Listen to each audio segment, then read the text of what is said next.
14 ফেব্রুয়ারি final result বেরোচ্ছে যে SIR যে হিয়ারিং হয়েছিল, কি বলবেন বিষয়টা, কি নিয়ে কি ভাবছেন?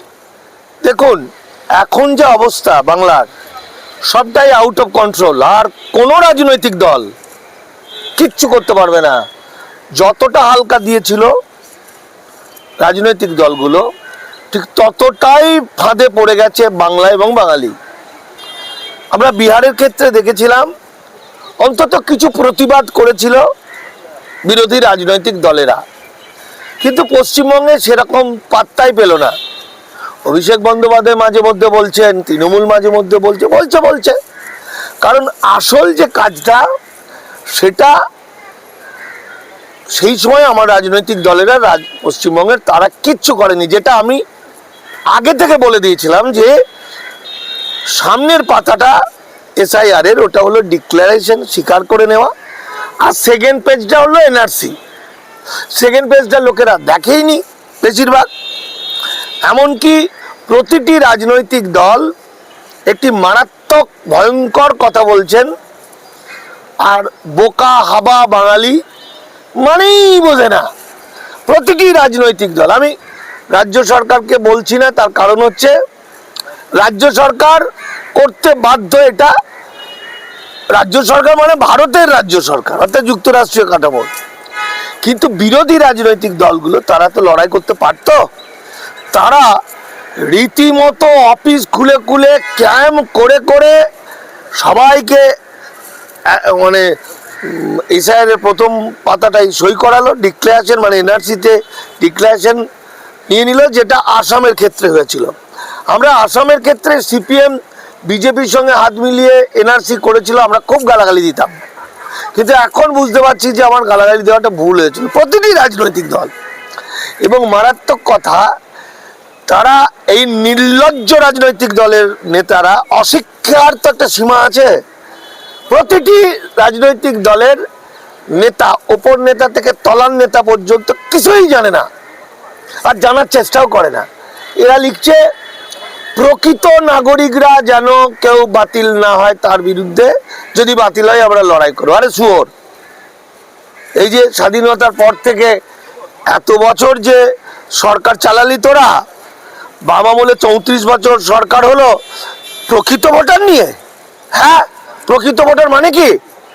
প্রকৃত ভোটার মানে সংবিধানের 326, যেটা এই এসআইআর হচ্ছে, নাগরিকদের যখন 18 বছর বয়স হবে তখন তারা ভোটাধিকার পাবে। নাগরিক কারা? 50 থেকে 5 নম্বর আর্টিকেল থেকে 7 নম্বর 11 নম্বর আর্টিকেল সংবিধানের। সেখানে কি বলছে? 48 সালের আগে হতে হবে, অথবা 48 সালের পরে এসে আবেদনের মাধ্যমে নাগরিকত্ব নিতে হবে। এখন দেখার ধূর্ত বিজেপি হিন্দুত্ববাদী কি কৌশলে এই টোটাল অবস্থাটাকে ওরা ট্যাকেল করে। কারণ এখানে শুধু যদি 2002 ধরে যা কাণ্ড কারখানা করছে, তাতে 4.5 কোটি মানুষ বেনাগরিক হতে পারে। কারণ 2002টা মিথ্যা কথা। ওই লিঙ্ক করতে করতে অমর্ত্য সেন, লিঙ্ক করতে করতে জয় গোস্বামী, লিঙ্ক করতে করতে মহাশ্বেতা দেবী যেত, লিঙ্ক করতে করতে উৎপল দত্ত যেত, প্রতুল মুখোপাধ্যায় যেত, লিঙ্ক করতে করতে করতে করতে জ্যোতি বসু যাবে না, কারণ ওর পরিবারের লোকেরা জ্যোতি বসু রয়েছে, নাগরিকত্ব নিয়ে নিয়েছে 50 সালের আগে এসে। ফলে আমি বলছি, আমারই মাস্টারমশাই, আমার শ্রদ্ধেয় মাস্টারমশাই, লিঙ্ক করতে করতে চলে যাবে পবিত্র সরকার, শিক্ষাতত্ত্ববিদ। এই আমার যেটা মনে হচ্ছে, ফলত এইটা যেহেতু আটকানোর চেষ্টা করেনি বাঙালিরা, আসলে নিজেদের পায়ে নিজেরা কুড়ুল মেরেছে। বাঙালির বোকা শোকা মানুষগুলোকে রাজনৈতিক কারবারিরা ধ্বংস করে দিয়েছে, বাংলা ধ্বংস।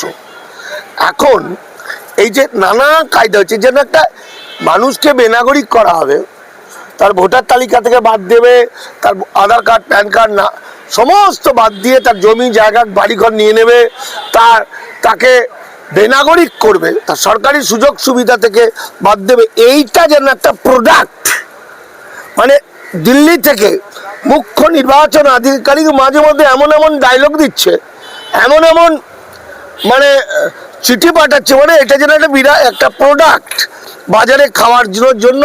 ঠিক কর্পোরেট কোম্পানিগুলো যেমন করে, স্কিম দেয়, নানা রকমভাবে নতুন নতুন প্যাকেজিং করে।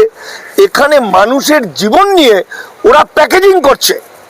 কখনো বলছে যে বানান ভুল, কখনো বলছে 2002 পূর্বপুরুষের না এর নাম ছিল না, কখনো বলছে প্রজিনী, কখনো বলছে ঘজিনী, কখনো বলছে টসিনী।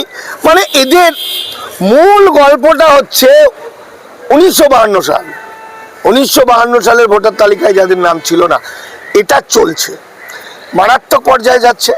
আর বোকা মানুষের দল এখনো চায়ের দোকানে বসে গুলতানি মারছে, একত্রিত হচ্ছে না।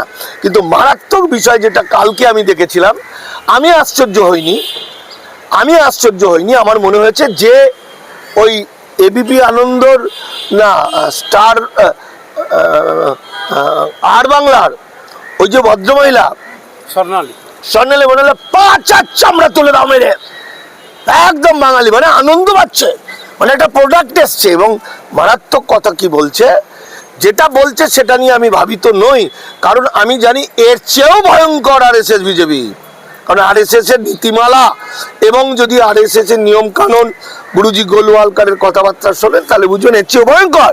তো স্বর্ণালী বলছে বিরাট খবর, আমরাই সেই খবরটা পেয়েছি, আহা কি আনন্দের খবর। মানে গান্ডুরা এমন ভাবে বলছে যে একটা লোকের 6টা বাচ্চা হলে 6জন লিঙ্ক করলে নাকি সে বেনাগরিক হতে পারে, তাকে পরীক্ষা। আরে আমি তো 7 ভাই, আমি 4 ভাই 3 বোন, তাই তো 7, 8, 9, 10, এটা বাঙালি, এটা একটা নিয়ম ছিল এতদিন আগে, তাই তো। কিন্তু এই যে স্বর্ণালী যে মানেটা বললেন সেটা এতটাই ভয়ঙ্কর। দেখুন, এ যাবৎ চাকরির পরীক্ষা দিলে কারা কারা চাকরি পেল তার একটা তালিকা থাকে। কলেজের পরীক্ষায়, স্কুলের পরীক্ষায় কারা কারা পাস করেছে তার একটা তালিকা, তাই তো। প্রতিটি ক্ষেত্রে যারা উত্তীর্ণ হয়েছে তাদের তালিকা থাকে। এই এসআইআর প্রথমে যে 58 লাখটা বাতিল করলো, তারপরে যে নামগুলো দিল, কাদের কাদের নাম থাকবে খসড়া ভোটার তালিকায় বলে নাম দিয়ে দিল। সেখানে দেখলাম বুড়ো বুড়ি মানুষরাও রাত্রেবেলায় মোবাইলের টর্চ দিয়ে দেখছে তার নাম আছে কিনা, নাম থাকলে বিরাট আনন্দ, বেঁচে গেছি। তাহলে এতদিন এ যাবৎ আমরা দেখেছিলাম যারা উত্তীর্ণ তাদের নাম থাকে, কিন্তু এখন গতকালকে স্বর্ণালী বলছে যে বিরাট খবর, অত্যন্ত আনন্দ করে বলছে, চামড়া উঠিয়ে দিতে হয় ওই সাংবাদিকের, আনন্দ করছে, আমাদের কাছে একটা খবর চলে এসছে, আমরা সবচেয়ে আগে। কি না, যাদের নাম থাকবে না, যাদের বাতিল হবে ভোটার তালিকা, যারা চিরকালের জন্য শেষ হয়ে যাবে, হতে পারে সে আমার এপার বাংলার দরিদ্র মানুষ, SC ST OBC মাইনরিটি হতে পারে দেশভাগে বলি হওয়ার ছিন্নমূল মানুষ। বলছে, আনন্দ করে বলছে, প্রতিটি যাদের নাম থাকবে না তাদের নাম টাঙিয়ে দেওয়া হবে, যাদের নাম থাকবে তাদের নয়, যাদের নাম থাকবে না, যারা বেনাগরিক হলো, এরপরেই গুন্ডা বাহিনী বিজেপির আরএসএস এর মা শুভেন্দু ভক্তরা দেখবে কার নাম আছে কার নেই। মানে যার নাম নেই পরাক করে ফটো তুলবে, গুন্ডা বাহিনী মোটরসাইকেল নিয়ে গিয়ে তার বাড়ি যাবে, টাকা দে মার দাঙ্গা, তুই ইল্লিগাল, এই চলবে। অর্থাৎ বাংলাকে একটা আগুনের মধ্যে ফেলে দিল, বাংলাকে একটা গৃহযুদ্ধের মধ্যে ফেলে দিল। আমার তো মনে হয় মুখ্যমন্ত্রী মমতা বন্দ্যোপাধ্যায় ইমিডিয়েট, তার উচিত এই ভয়ঙ্কর খেলাটা যেন বিজেপি না খেলে। নির্বাচন কমিশনকে অনেক সুযোগ দিয়েছে বাঙালি, কিন্তু গৃহযুদ্ধ যেন লাগাতে না দেয়। অর্থাৎ যখনই যাদের নাম ভোটার তালিকায় থাকবে না তাদের টাঙিয়ে দেওয়া হবে, তাকে ধরিয়ে দেওয়া হলো কার কাছে? মবের কাছে। কোন মব? যে মব, হিন্দু হোক মুসলমান হোক, বাংলাদেশে দীপু দাসকে মৃতদেহ তার তুলে তাকে পিটিয়ে মারছে, আগুন জ্বালিয়েছে, ওটা মব, ওটাকে মব বলে। সে হিন্দু হতে পারে, মুসলমান হতে পারে। তাহলে যার নাম না থাকবে তো মবের হাতে ছেড়ে দেওয়া হবে। আজ সকালবেলায় আমার অত্যন্ত কাছের ছেলে, আমি যে গবেষণা করি নাগরিকত্ব, আমার সহযোগী, তার নাম গৌতম শিকদার, সে সারাদিন কি করে মানুষগুলোকে বাঁচাবো তার চেষ্টা করে। সে বলছে তার কাছে 2-3 দিন হলো মস্তান বাহিনী যোগাযোগ করছে যে তোমরা খালি বলে দাও, তুমি তোমার কাছে তো বিএলওরা আসে, তুমি তো সব জানো, তুমি আমাদের কিছু লিস্ট দিয়ে দাও কাদের নাম নেই, অর্থাৎ তাদের বাড়ি গিয়ে ওরা তুলে আনবে, তাদের জমি জায়গা বাড়ি ঘর নেওয়ার চেষ্টা করবে, তাদের মেয়েগুলোর দিকে নজর দেবে। আমাকে কাঁদো কাঁদো হয়ে শিকদার বলছে, গৌতম বলছে এই ভয়ানক অবস্থা চলছে। তাই আমি আপনাদের মাধ্যমে এটা বলতে চাইছি, যে যেখানেই আছেন আপনারা বাঙালি, এপার বাংলা আর ওপার বাংলা আসলে বাংলা, আসলে বাঙালি, অর্থাৎ বাঙালিদের যে বিচ্ছেদ করার যে ষড়যন্ত্র, যারা বেঁচে যাবে তাদের জন্যও কিন্তু ভয়ঙ্কর দিন আসছে কিছুদিনের মধ্যে। স্বর্ণালী বলছে আমরা নিরপেক্ষ, কিন্তু কোন মুসলিম যদি বাদ যায় সেখানে ওরা ধেই ধেই করে নাচছে, নেচে নেচে বলছে বাদ গেছে, কিন্তু মতুয়া অনেক লোক বাদ গেছে, ওরা কিছুই বলছে না। শুধু মুসলমান বাদ যাওয়াটা দেই দেই করে নাচছে তা বলবো না, কারণ স্বর্ণালী ব্যক্তিগতভাবে আমি যেটা শুনেছি, ময়ূক এবং স্বর্ণালী অবৈধ অনুপ্রবেশকারী, এরা মনে করছে বিজেপি ওদেরকে বাঁচিয়ে দেবে। এবং ওরা, আমি হিন্দু মুসলমান বুঝবো না, আমি মানুষ বুঝবো। একটা মানুষ যখন বেনাগরিক হবে, আমার কাছে দিন রাত ফোন আসছে আর কাঁদছে, তারা কিছুই জানতো না, বৃদ্ধ বৃদ্ধা ছেলের সঙ্গে চলে এসছে বাংলাদেশ থেকে, ভেবেছে হিন্দু রাষ্ট্র হচ্ছে, আর এদিকে বিজেপি তাদের আয় আয় বলে ডেকেছে, বলেছে দ্বৈত নাগরিকত্ব দেবো। শুভেন্দু অধিকারী আমার বাবা, শুভেন্দু অধিকারী হিন্দু হৃদয় সম্রাট, নরেন্দ্র মোদী, অমিত শাহ, এরা আমাদের নিজেদের লোক, এরা কখনো বেইমানি করবে? ফলে স্বর্ণালীরা কিন্তু ওই আর বাংলায় এতদিন ধরে উদ্বাস্তুদেরকে তাতিয়ে রেখেছিল, মানে তোরা নাগরিক হচ্ছিস, মুসলমানদের বেনাগরিক ওদের তাড়ানো হবে, ওরা রোহিঙ্গা। কিন্তু আজকে যখন, আচ্ছা বলুন তো, এই মুহূর্তে পশ্চিমবঙ্গের সবচেয়ে বড় আশ্চর্য কি পৃথিবীর মধ্যে? পৃথিবীর মধ্যে সবচেয়ে আশ্চর্য কি বলতে পারবেন? আমরা একসময় জানতাম পৃথিবীর 7ম আশ্চর্য হচ্ছে তাজমহল। আমার কাছে মনে হচ্ছে সবচেয়ে পৃথিবীর মধ্যে সেরা আশ্চর্য হচ্ছে শুভেন্দু অধিকারী, শান্তনু ঠাকুর, অসীম সরকার এখনো বেঁচে আছে। এই কোটি কোটি মানুষকে চিরকালের জন্য শেষ করে দিল, এখনো ডায়লগ দিচ্ছে, মিথ্যা কথা বলছে সুকান্ত ফোকান্ত শুভেন্দুরা, কিন্তু বহাল তবিয়তে ঘুরছে। তো এটা হলো পৃথিবীর শেষ সবচেয়ে আশ্চর্যের। ফলে এখনই মুখ্যমন্ত্রী এবং অভিষেক বন্দ্যোপাধ্যায়ের কাছে অনুরোধ, নির্বাচন কমিশনকে চিঠি দেওয়া, যাদের নাম বাতিল হবে তাদের নাম যেন প্রকাশ না করে, অন্তত কিছুদিন সেই বেচারি ভয়ে আতঙ্কে লুকিয়ে টুকিয়ে থেকে গোছ গাছ করতে পারবে বা কিছু একটা রাস্তা খুঁজবে বাঁচার।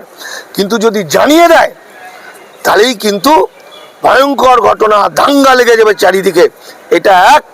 2, প্রতিটি বাঙালিকে বলছি, এটার পরে যদি 52 পর্যন্ত না যায়, এর পরের স্কিমে 52 যাবে।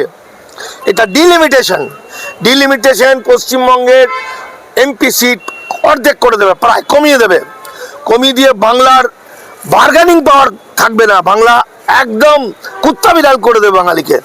এই সময় আসুন আমরা সবাই মিলে বাংলা এবং বাঙালি জাতিকে বাঁচাতে, দেশান্তরিত ছিন্নমূল বাঙালি যে যেভাবেই আসুক, বোকা মানুষের দল, লেখাপড়া না জানা, লোভে পাপ, পাপে মৃত্যু, তা বলে মানুষটা শেষ হয়ে যাবে? আসুন তাদেরকে আমরা লড়াই, মানে আন্দোলন করি শত্রুদের বিরুদ্ধে, আর তাদেরকে বুকে আগলে ধরি। আমরা যদি 2 মুঠো খেতে পাই, তারাও খেতে পাবে। আমি বিশ্বাস করি মুসলমান ভাইরা এক পায়ে এগিয়ে আছে। আজ পর্যন্ত শুনলাম না কোনো মুসলমান ধরিয়ে দিল কোনো উদ্বাস্তুকে, কিন্তু উদ্বাস্তুরা আগে আসে, উদ্বাস্তু ভাবজাবি নাগরিক, সে কিন্তু ধরিয়ে দিচ্ছে, পাচার চামড়া তারও তুলে দেবে পাবলিক। সব চিহ্নিত হচ্ছে সোশ্যাল মিডিয়া থেকে দেখে। ফলে নির্বাচন কমিশন যেন ওই অপরাধটা না করে, দেওয়ালে দেওয়ালে যেন চিহ্নিত করা যাদের নাম থাকবে না সেটা যেন তাকিয়ে না